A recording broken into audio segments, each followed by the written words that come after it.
అందరికీ నమస్కారం. మీరు చూస్తుంది చాణక్య తెలుగు మీడియా. తలకటూరులో అయితే ఈ రోజున ఉప్పల రాము అర్ధరాత్రి అయినా సరే తిరుగుతుంటే జనాలు నిరాజనాలు పలకటం అయితే జరుగుతుంది. అసలు ప్రచారం ఎలా ఉంది, ప్రజల స్పందన ఎలా ఉందో రాముని అడిగి తెలుసుకునే ప్రయత్నం చేద్దాం. చెప్పండి రాము, ఎలా ఉంది?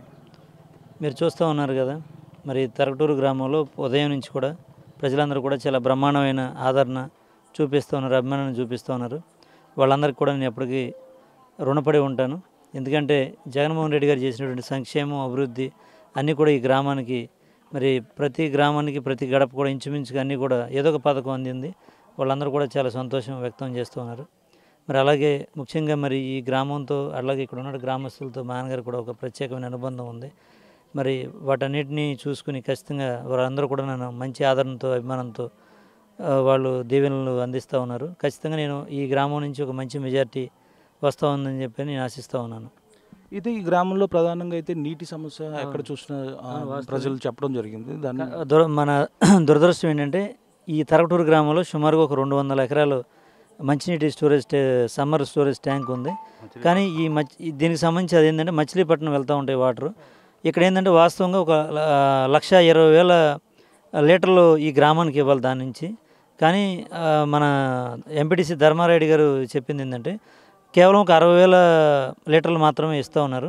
నేను అధికారులతో మధ్యాహ్నం ఫోన్ చేస్తే వాళ్ళు కనెక్ట్ కాలేదు. నేను ఇంకొకసారి ఏదైతే ఆర్డబ్ల్యూఎస్, డిఈ, ఎస్సీతో మాట్లాడి ఖచ్చితంగా ఈ గ్రామానికి రావాల్సినటువంటి వాటా ఏదైతే ఉందో 1,20,000 లీటర్లు ఖచ్చితంగా వచ్చేదానికి నేను కృషి చేస్తాను. అలాగే ఇప్పుడున్నటువంటి గ్రామంలో మన పంచాయతీరాజ్ స్కీమ్ ఏదైతే ఉందో, వాటర్ స్కీమ్, పీడబ్ల్యూఎస్ స్కీమ్ ఉందో, దానికి సంబంధించి 5 ఎకరాల ట్యాంకే. కానీ ఇక్కడ జనాభా 5,000 జనాభా ఉంది సుమారుగా.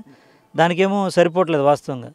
దాని మూలంగానే ఇక్కడ వాటర్ సమస్య అనేది బాగా ఎక్కువగా ఉంది. నేను కూడా గ్రామంలో నాకు అంటే ఏ పథకాలు రాలేదు, లేకపోతే అది లేదు ఇది లేదని ఎవరు చెప్పలే. కానీ నన్ను అడిగింది కూడా దాదాపు మెజారిటీ పీపుల్ అంతా కూడా నాకు వాటర్ ప్రాబ్లం ఉందని చెప్పారు. నేను వచ్చిన తర్వాత కూడా ఈ గ్రామంలో ఆ వాటర్ చెరువు ఏదైతే ఉందో అది ఆల్రెడీ అంటే తక్కువ కెపాసిటీ స్టోరేజ్ అవుతుంది. రెండోది దాన్ని బాగా మెరకైపోవటం మూలంగా రీసెంట్గానే మేము దాన్ని కొంత నిధులు కూడా కేటాయించి తవ్వించడం జరిగింది. చుట్టూ కట్టపోయించి వాటర్ ఎక్కువ స్టోర్ చేయడానికి అది చేయించాను. అలాగే ఇప్పుడు మైక్రో వాటర్ ఫిల్టర్ కూడా జలజీవన్ మిషన్లో ఆల్రెడీ శాంక్షన్ అయ్యి ఫిల్టర్లు కూడా ఇన్స్టాల్ చేశారు. కానీ ఈ కోడ్ రావటం మూలంగా, అట్లాగే రెండో విషయం ఏంటంటే ఆ కాంట్రాక్టర్స్ కొంత సాంకేతిక కారణాల చేత వాళ్ళు ఆ కనెక్షన్ ఏదైతే ఇవ్వకుండా ఆపేయడం మూలంగా కొంచెం వాటర్ విషయంలో కొంత వెనుకబడి ఉంది. ఇప్పుడు దానికి ఇబ్బంది పడకుండా మేము ఏం చేసామంటే పూర్వం ఏదైతే ఫిల్టర్లు ఉన్నాయో ఆ ఫిల్టర్లని రిపేర్ చేస్తున్నాం. 4-5 రోజుల్లో ఖచ్చితంగా మళ్ళీ స్వచ్ఛమైన మంచినీరు తలకటూరు గ్రామానికి వస్తాయి. అలాగే భవిష్యత్తులో కూడా నేను ఈ గ్రామ ప్రజలందరూ కూడా ఒక మాట ఇస్తా ఉన్నాను.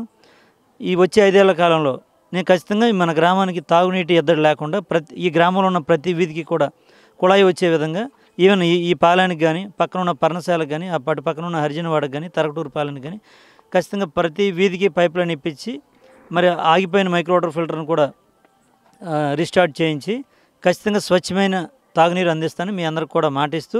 అలాగే ఇక్కడ ఇంకొక ముఖ్యమైన సమస్య ఏంటంటే మన బ్రిటిష్ కాలం నాటి ఒక బందర్ కాలం మీద ఒక బ్రిటిష్ కాలం నాటి వంతెన ఉంది. అది శిథిలావస్థకు చేరింది. అది దాదాపుగా ఒక 70-80 సంవత్సరాలు అయింది అది కట్టి. రేపు పొద్దున మేము గెలిచిన తర్వాత మళ్ళీ మన ప్రభుత్వం వచ్చాక ఖచ్చితంగా ఆ వంతెన కూడా నేను నిర్మాణం చేపట్టిస్తాను జగన్మోహన్ రెడ్డి గారు, అలాగే మా ఎంపీ గారి యొక్క సహకారం తీసుకుని. అలాగే ఇంకొకటి ఏంటంటే మన గుంటూరు రాస్తా రోడ్డు ఉంది. ఈ తలకటూరు గ్రామ ప్రజలు దాదాపుగా ఈ నిడుమూలకి కనెక్టింగ్ రోడ్డు, అది 3 కిలోమీటర్లు. ఇంకోటి ఏంటంటే 2,000 ఎకరాల ఆయకట్టు ఉంది దాని మీద. రైతులందరికీ కూడా చాలా ఉపయోగకరమైన రోడ్డు అది. ఆ రోడ్డు కూడా ఖచ్చితంగా ఆల్రెడీ ఇప్పుడు నేను ఈ 2 నెలల కాలంలో ఆ రోడ్డుకి, ఆ 3 కిలోమీటర్లకు 33 లక్షల రూపాయల నిధులు తీసుకొచ్చాను. కానీ బ్యాడ్ లక్ ఏంటంటే ఈ కోడ్ రావడం మూలంగా పనులు ఆగిపోయినాయి. అంటే టెండర్ కూడా పిలవలేదు. అదే కనుక కోడ్ రాకుండా ఉన్నట్టయితే ఖచ్చితంగా కనీసం జిఎస్పీ రోడ్ అనేసి మరి ఈ రైతుల యొక్క ఆకాంక్షని నెరవేర్చేవాడిని.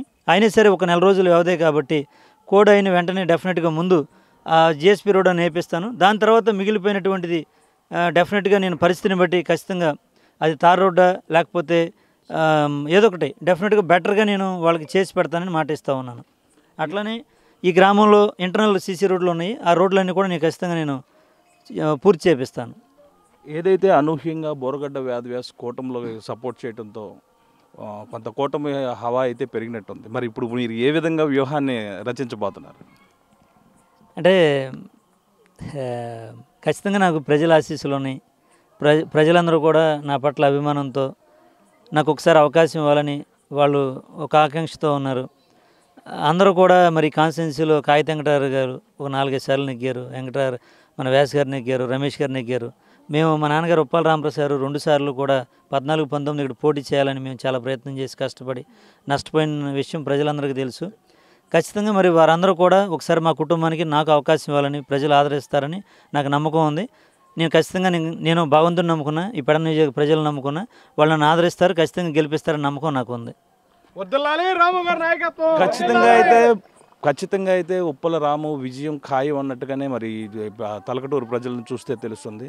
ఏదైతే వారి తండ్రి గారి సెంటిమెంట్, ఈ నియోజకవర్గంలో తాను పోటీ చేయాలన్న తండ్రి గారి ఆశయాన్ని మరి పెడన్ నియోజకవర్గ ప్రజలు ఖచ్చితంగా నాకు ఆశీర్వదిస్తారని రాము గారు ఎంతో నమ్మకంతో ఉన్నారు. ఆ నమ్మకం నిజం అవ్వాలని కోరుకుందాం. కెమెరామెన్ కిరీటితో Chiranjeevi, Chanakya Telugu media. Please subscribe to Chanakya channel.